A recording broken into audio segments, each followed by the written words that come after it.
बिस्मिल्लाहिर्रहमानिर्रहीम। अस्सलाम वालेकुम स्टूडेंट, मैं हूँ इकरा अज़हर और आप देख रहे हैं मेरा YouTube channel math zone for V you.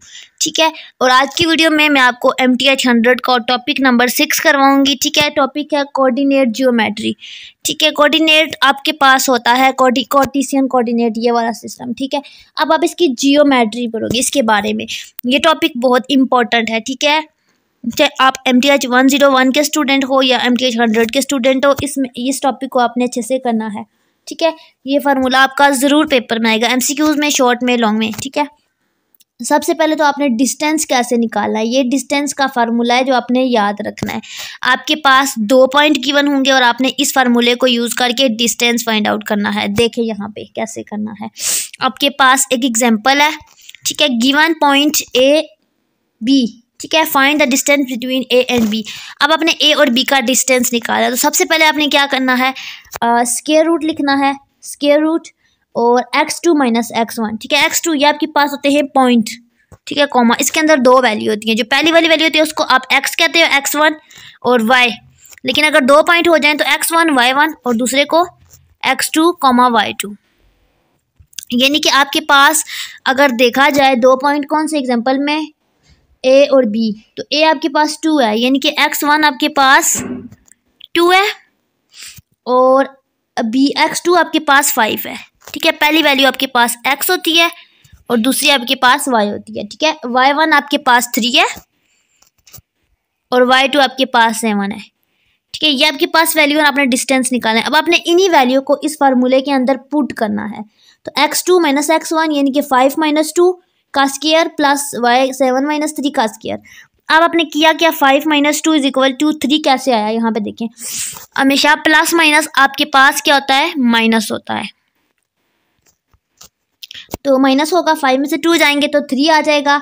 और आपको पता है बड़े वाले नंबर का साइन आता है, तो 5 बड़ा नंबर है तो बड़े वाले के साथ प्लस है तो प्लस 3 आएगा। ठीक है, उसके बाद नेक्स्ट है आपके पास 7 माइनस 3, तो 7 के साथ प्लस है और 3 के साथ माइनस है, तो प्लस माइनस माइनस होगा, यानी कि 7 में से 3 जाएगा तो 4 आएगा। अब आपके पास साइन बड़े वाले का आएगा, तो बड़ा वाला 7 है, 3 छोटा है, तो बड़े वाले के साथ प्लस है तो प्लस 4 आएगा। ठीक है, ये चीज़ आ गई। अब 3 का स्क्वायर का क्या मतलब होता है, 3 का स्क्वायर आप कैलकुलेटर में इजीली कैलकुलेट कर सकते हो, नहीं भी कर सकते तो 3 का मतलब होता है कि जितनी पावर है उसको उतनी दफ़ा मल्टीप्लाई करें। तो 3 3 ज़ार हो जाएगा 9 और 4 4 ज़ार हो जाएगा 16। ठीक है, अंडर द स्क्वायर, इनको प्लस करोगे तो आपके पास आ जाएगा 25 अंडर द स्क्वायर। ठीक है, अब इसको आगे आपने कैसे करना है, यहाँ पे देखें, अंडर रूट 25 आ गया है ना, तो अंडर रूट का मतलब होता है पावर 1/2, यानी कि 25 की पावर 1/2। और 5 किसका स्क्वायर, 25 किसका स्क्वायर होता है, 5 का, तो 5 का स्क्वायर और 1/2 होगा। और अब एक नीचे हो पावर एक ऊपर हो तो वो कैंसिल हो जाती है और आपके पास आंसर 5 आ जाएगा। ठीक है, नेक्स्ट आप टॉपिक है आपके पास मिड पॉइंट। मिड पॉइंट में भी आपके पास 2 पॉइंट गिवन होते हैं और आपने मिड पॉइंट निकालना होता है। इसमें आप क्या करते हो, इसके लिए अभी आपने ये फार्मूला याद रखना है, इंपॉर्टेंट फार्मूला है, ये भी आपको फिंगर टिप पे हो, ये भी इसमें से क्वेश्चन आएगा। अच्छा, इसमें आपके पास 2 पॉइंट होते हैं, x वाले पॉइंट को प्लस करते हो, डिवाइड करते हो 2 से, कॉमा y वाले पॉइंट डिवाइडेड बाई 2।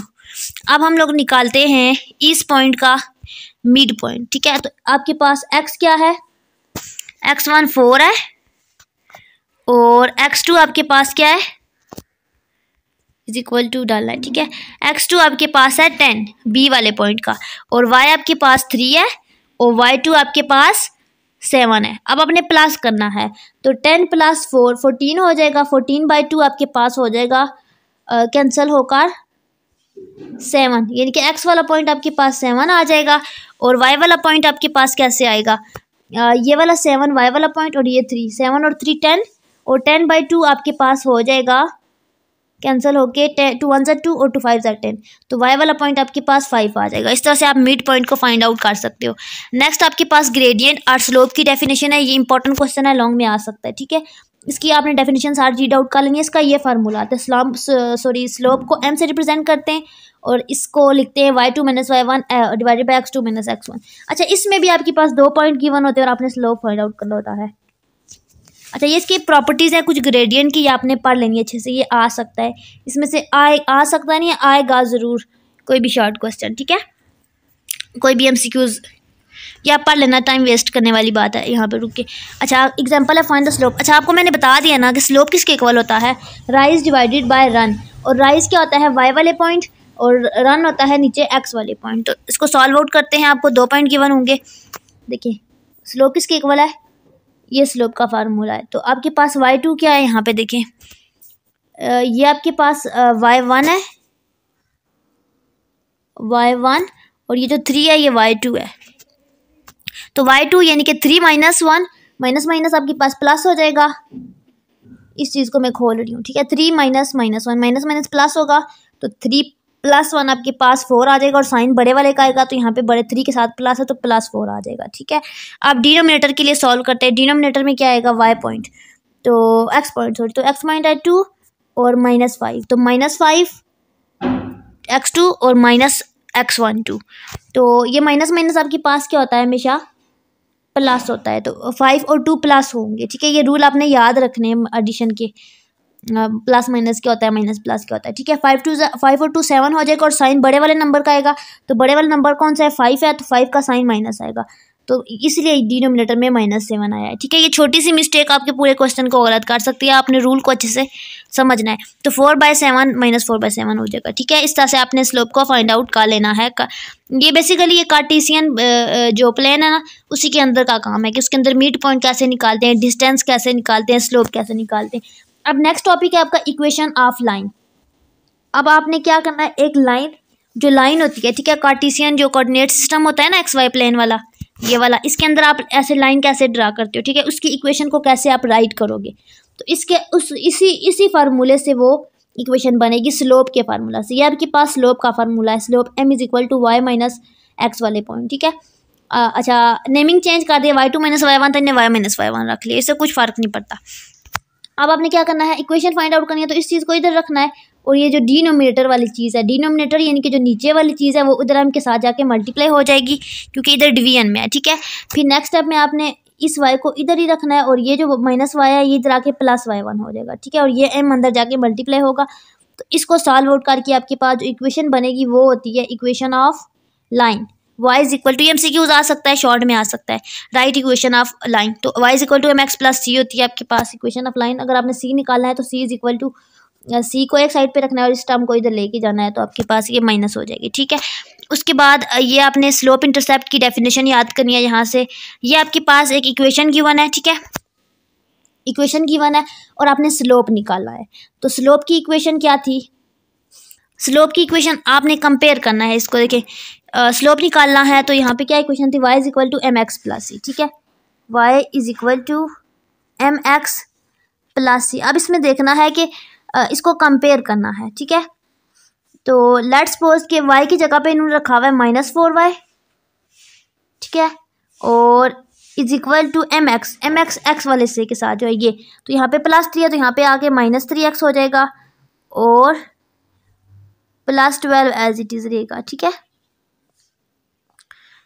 ये आ जाएगा। अब आपने क्या निकाला है, y, तो y -y, ठीक है, -y =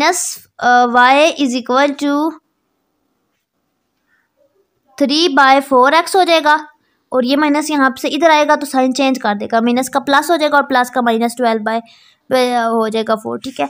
12/4 होगा तो वो कट होके 3 हो जाएगा, ठीक है, और 3/4 आपके पास क्या आ जाएगा, +3/4x, और ये कट डाउन होके -3 आ जाएगा। तो इसमें से आपने फाइंड आउट क्या करना था, अगर आप अब इस इक्वेशन को, ठीक है, अब आप इस इक्वेशन को और इसको कंपेयर करो, तो आपके पास y = mx + c था, तो y भी है, x भी है, c भी है, तो आपके पास m फाइंड आउट करना था स्लोप, तो m की जगह पे क्या है 3/4, तो आपका स्लोप आ जाएगा 3/4। ये इस तरह से आप एक इक्वेशन अगर दी हो तो स्लोप को फाइंड आउट कर सकते हो, ठीक है। 2 लाइन्स इन अ प्लेन, ठीक है, प्लेन क्या होता है, XY प्लेन होता है, ये XY प्लेन, ठीक है। इसके अंदर 2 लाइन बनती हैं, इस तरह की लाइन, ठीक है। अब 2 लाइन्स इधर intersect are a parallel. Intersect का मतलब होता है कि 2 लाइनें जब आपस में मिलती हैं, कट करती हैं, और इस एक पॉइंट आता है जिसमें वो टकराती हैं, उस पॉइंट को कहते हैं इंटरसेक्ट पॉइंट, इंटरसेक्शन, ठीक है, ठीक है। आर पैरेलल, या तो कहते हैं कि प्लेन के अंदर जो लाइन होती हैं या तो आपस में इंटरसेक्ट होती हैं, या इस तरह से जैसे भी, या इस तरह होती हैं, या फिर इस तरह से होती हैं, यानी कि इंटरसेक्ट नहीं करती, यानी कि पैरेलल होती हैं। ठीक है, जो इंटरसेक्ट नहीं करती वो पैरेलल होती हैं। ठीक है, और परपेंडिकुलर इंटरसेक्ट करती है, ये एमसीक्यूज आ सकता है। ठीक है, if the gradients are the same, gradient same है तो लाइन पैरेलल है। ठीक है, ये एमसीक्यूज पूछ सकते हैं कि अगर ग्रेडियंट सेम हो तो क्या वो पैरेलल हैं या नहीं। ठीक है, एंड डू नॉट इंटरसेक्ट।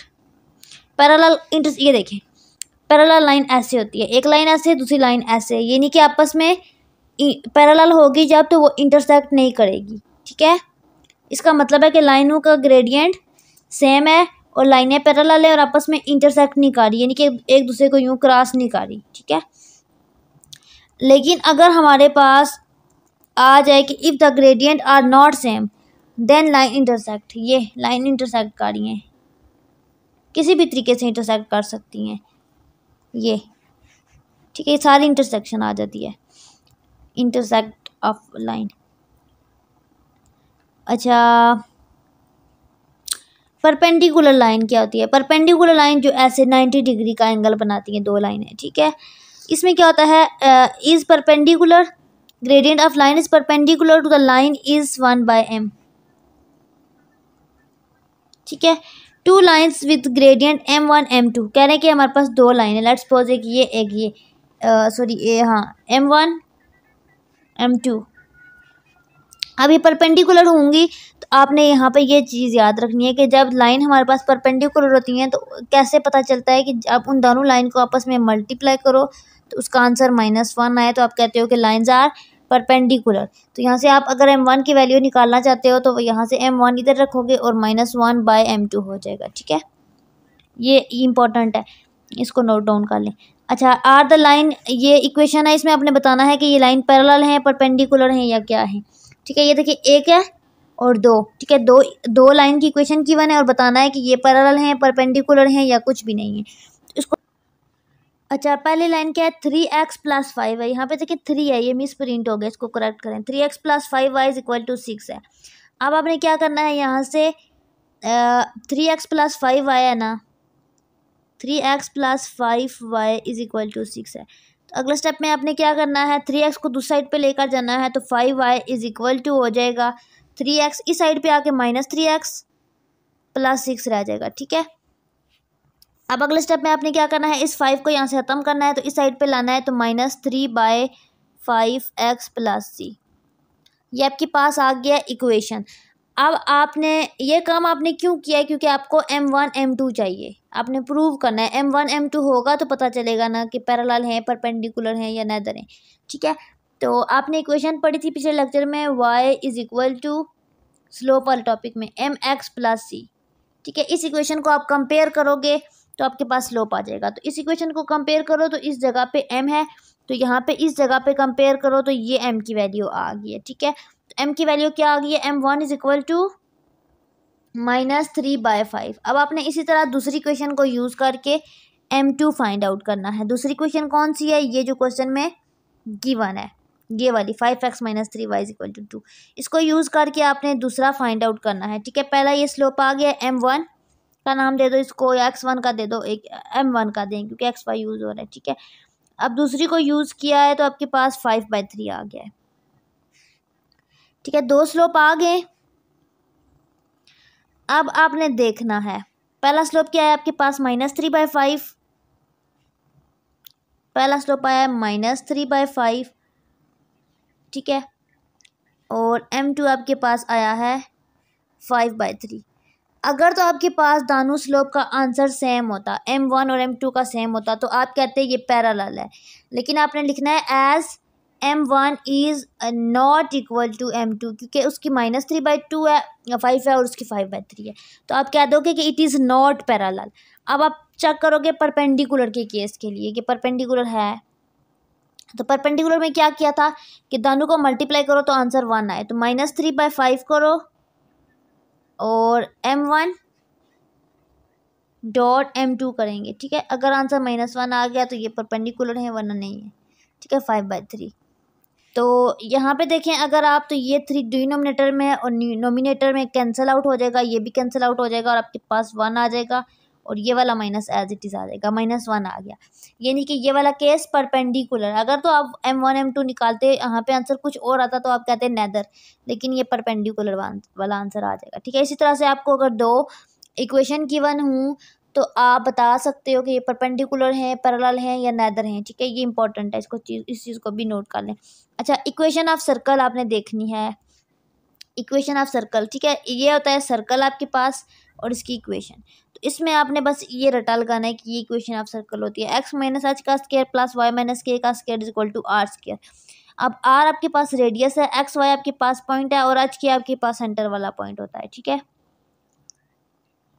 अब यहाँ पे आपको एक एग्जांपल गिवन है, इसमें क्या कहा गया है, identify the centre and radius of the given circle and sketch the graph. ठीक है, ये आपके पास इक्वेशन गिवन है, आपने इसका सेंटर निकालना है, रेडियस निकालना है। तो देखें, आपके पास सबसे पहले आपको पता होना चाहिए कि सेंटर आपके पास होता है h और k को आप सेंटर कहते हो।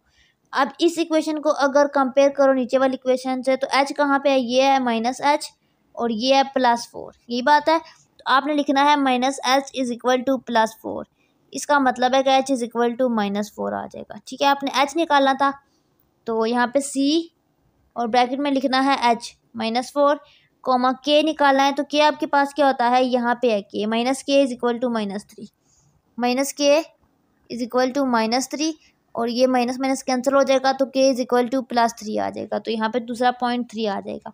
ठीक है, इस तरह से आपने सर्कल का सेंटर फाइंड आउट कर लिया। अब आपने रेडियस फाइंड आउट करना है, तो यहाँ से आपने क्या करना है, जस्ट ये वाला फार्मूला आपको आता होगा, इसको इक्वेशन 1 लिखना है, इसको इक्वेशन 2 और कंपेयरिंग इक्वेशन 1 एंड 2 करना है। अब r स्क्वायर होता है आपके पास 25 है यहाँ पे, तो 25 किसका स्क्वायर होता है, 5 का, तो ये 5 का स्क्वायर और इसके स्क्वायर रूट से कैंसिल हो जाएगा जब स्क्वायर रूट लेंगे दोनों साइड पे, तो r इज इक्वल टू आपके पास 5 आ जाएगा। और यही चीज़ आपने फाइंड आउट करनी थी। ये next find the centre and radius of the circle of the equation. अच्छा, आपको इक्वेशन गिवन है, आपने उसका रेडियस और सर्कल निकालना है, सॉरी रेडियस और सेंटर निकाला है, वही काम करना है, बस आपको इक्वेशन चेंज करके दे दी गई है। ठीक है, चेंज करके नहीं दी गई, बस इक्वेशन को थोड़ा सा ऑर्डर चेंज करके दे दिया, इसको सीक्वेंस में लिखना है। ठीक है, x k प्लस वाई के लिए, तो इस तरह से आपने इसको करना है, ये आपने खुद करना है। ठीक है, यहाँ पे आज का लेक्चर खत्म हो गया है। आज के लेक्चर में क्या किया, इसको एक दफ़ा रिवाइज कर लेते हैं। इसमें क्या क्या इंपॉर्टेंट था, कोऑर्डिनेट ज्योमेट्री किया, इसमें डिस्टेंस का फार्मूला आपको आना चाहिए अच्छे से, इसमें से और मिड पॉइंट का आना चाहिए। उसके बाद आपको स्लोप निकाला आना चाहिए कि कैसे आप स्लोप फाइंड आउट करते हो। ठीक है, स्लोप वाली इक्वेशन आपको आनी चाहिए, ये y is equal to mx plus c। ठीक है, स्लोप इंटरसेप्ट की डेफिनेशन। अच्छा, ये 2 लाइन पैरेलल कब होती हैं और 2 लाइन परपेंडिकुलर कब होती हैं, ये 2 पॉइंट आपको अच्छे से पता होने चाहिए फ़र्क। ठीक है,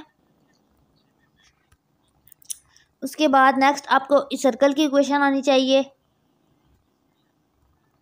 ठीक है, यही काम है आज के लेक्चर में जो आपने प्रिपेयर करना है। होप कि आज का लेक्चर आपके लिए बेनिफिशियल होगा। मज़ीद कमिंग वीडियोस के लिए चैनल के साथ इन टच रहें, और अगर आपको अभी भी कोई इशू है तो कमेंट सेक्शन में आप मुझसे पूछ सकते हैं। बाकी आज के लेक्चर को यहाँ पे स्टॉप करते हैं। दुआओं में याद रखें। अल्लाह हाफिज़।